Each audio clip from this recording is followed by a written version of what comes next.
Bienvenue sur Africa 24 dans cette nouvelle édition du QG News. Voici les titres de l'actualité. Vers le renfort de la MINUS, mission des Nations Unies au Soudan du Sud. Pour mieux protéger les populations prises dans la guerre civile, les casques bleus vont renforcer les troupes sur place, notamment dans la ville de Torit, dans le nord du pays. À compter de septembre 2017, un nouveau permis de conduire fera sa rentrée au Cameroun. Ce nouveau document, arrimé aux normes internationales, permettra, selon les autorités, de limiter les accidents de la circulation. Et puis les équipes africaines de football se préparent pour les éliminatoires de la Coupe du Monde Russie 2018. Focus sur les Diables Rouges du Congo qui préparent leur double confrontation face aux Black Stars du Ghana.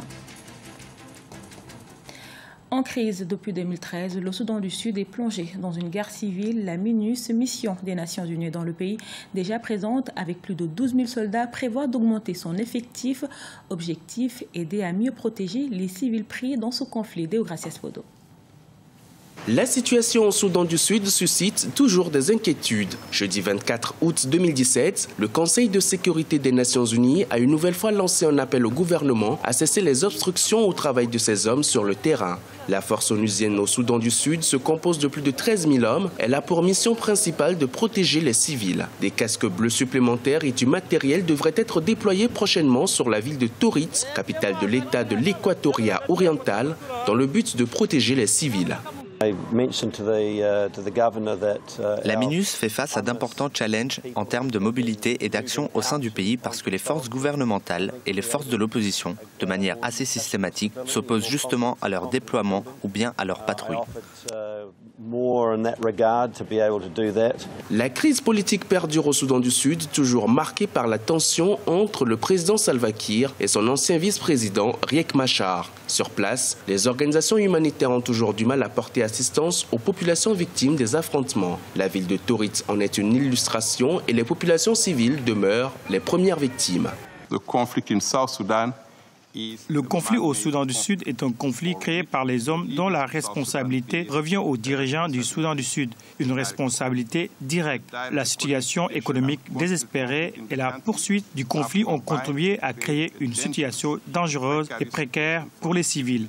Mais les mêmes dirigeants pourraient ramener le pays hors de ce gouffre annoncé. Il suffira d'une volonté politique réelle pour mettre un terme aux opérations militaires, négocier pacifiquement et faire les compromis nécessaires pour atteindre une paix durable dans le pays. La guerre civile au Soudan du Sud a fait des dizaines de milliers de victimes et plus de 3 millions de déplacés en 3 ans et demi. Le conflit a été amorcé par des combats le 15 décembre 2013 entre des unités rivales de l'armée, minées par des antagonismes entre le président Salva Kiir et Riek Machar, ce dernier, aujourd'hui réfugié en Afrique du Sud. 89,3 millions de dollars, c'est le montant des bénéfices rapportés par les exportations de produits textiles en Éthiopie. Réalisé durant l'exercice annuel 2016-2017, le secteur a permis la création de 17 000 emplois également. Toutefois, le niveau de devise marque une baisse de 27,4% par rapport à l'année précédente. Pour rappel, le gouvernement table sur des devises d'exportation de 271 millions de dollars et ambitionne de créer 30 000 emplois dans le secteur en 2017-2018. Au Cameroun, le nouveau permis de conduire fera sa rentrée dès septembre 2017. Arrimé aux normes internationales, ce nouveau document comporte de nouveaux éléments renforcés de sécurité et de contrôle, une manière, selon les autorités, de mieux lutter contre les fraudes, mais également limiter les accidents de la circulation. Précision de notre correspondante Viviane Vauken. En l'espace de 8 mois, ce sont près de 9 000 candidats fictifs et plus de 3 000 faux permis de conduire qui ont été décelés par les autorités en charge du transport au Cameroun. Il est donc désormais question de lutte contre la fraude au permis de conduire. Et les réformes mises en place intègrent les applications numériques et une technologie d'avant-garde qui offre des moyens de contrôle plus efficaces.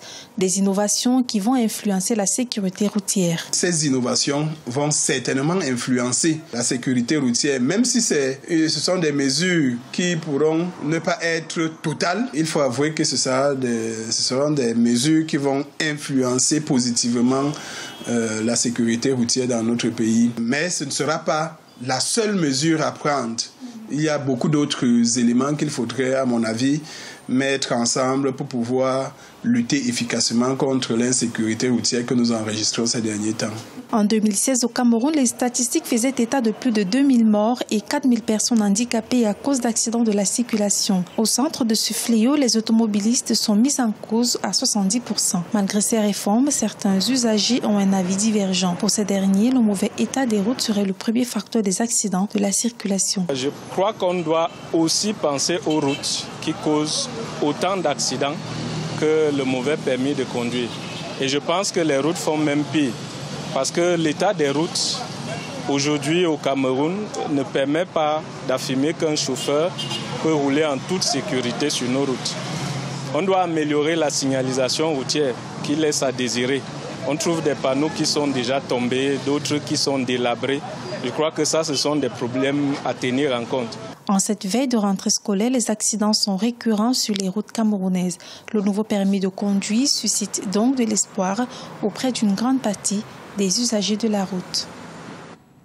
Le 14 août 2017, la Sierra Leone a probablement connu la pire catastrophe naturelle qu'a connue l'Afrique ces dernières années. Une pluie torrentielle a provoqué des coulées de boue, des inondations et l'effondrement d'un pan entier de collines dans la commune de Régente, la banlieue de la capitale Freetown. Près de 2 semaines après cette catastrophe, où en est le pays? Élément de réponse avec Gladys Mwamba. Près de 15 jours après les inondations qui ont touché les quartiers de la capitale Freetown, la Sierra Leone est toujours en situation d'urgence. Avec plus de 500 victimes recensées et quelques 800 personnes toujours portées disparues, le pays peine à se remettre de ce qui pourrait être la pire catastrophe naturelle à avoir touché l'Afrique ces 20 dernières années. Vers 2 heures du matin, la pluie était très forte. Je n'arrivais pas à dormir cette nuit-là et je m'interrogeais sur cette pluie et sur les conséquences pour notre communauté. Je suis sorti pour vérifier la situation autour de la maison et pour voir comment allaient les voisins en utilisant une lampe torche. J'ai pointé la lampe sur la maison de mon frère et elle était inondée. Il avait perdu 2 de ses enfants. Ceux dont la vie a été épargnée ont souvent tout perdu et vivent dans des conditions précaires. Près de 3000 personnes auraient perdu leur maison suite à ces inondations, selon les Nations Unies. À cela s'ajoute le besoin d'assistance médicale et de nourriture.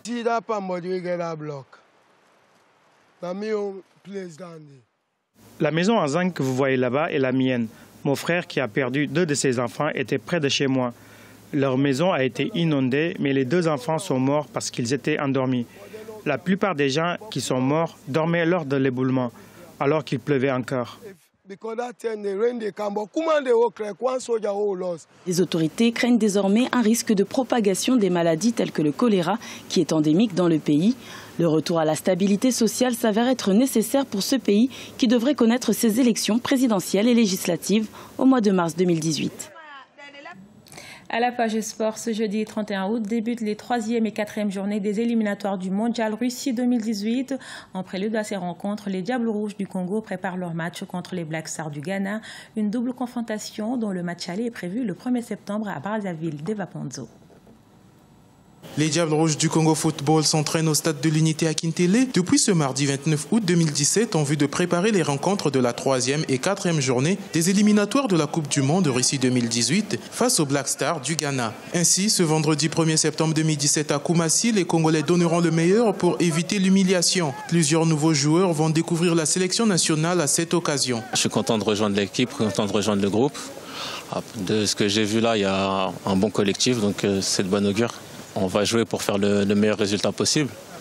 On se donne les moyens comme on a fait là aujourd'hui, on travaille bien et on verra ce qui va se passer là-bas. Notre état d'esprit est plutôt posé. On s'entraîne, on prend les choses à leur temps, on va jouer. On ne se met pas de pression, on est prêt à... Voilà, on va aller à la bataille, donc on attend que ça. Moi je dis toujours que quand on a appelé en sélection, c'est toujours un honneur, il faut toujours se donner à fond pour la sélection. Donc c'est à nous de prouver maintenant, c'est facile de parler mais il faut prouver sur le terrain. Le Congo n'a enregistré que des défaites au cours des 2 premières sorties de ses éliminatoires face à l'Égypte et l'Ouganda. Le sélectionneur national compte ainsi s'appuyer sur les matchs restants afin de bâtir une ossature efficace pour mieux aborder la suite des éliminatoires de la Coupe d'Afrique des Nations 2019. Aujourd'hui, l'objectif principal pour nous, Congo, c'est le Zimbabwe au mois de mars. Et se qualifier pour la prochaine CAN. Donc se replacer dans les 2 premières places de notre groupe. Donc on a jusqu'au mois de mars pour reconstruire, puisqu'il ne faut pas leurrer le public. Se qualifier pour la Coupe du Monde aujourd'hui révélerait d'un miracle. Les Diables Rouges du Congo sont classés dans le groupe E et comptent 0 points en 2 sorties. L'Égypte occupe la première place de ce groupe avec 6 points, suivi de l'Ouganda 4 points et le Ghana 1 point. Le match retour est prévu ce mardi 5 septembre 2017 au stade de l'Unité à Kintele. Ce journal a été réalisé par l'ensemble de la rédaction. Nous vous remercions pour votre fidélité. Dans un instant, une nouvelle édition de l'actualité sur Africa 24.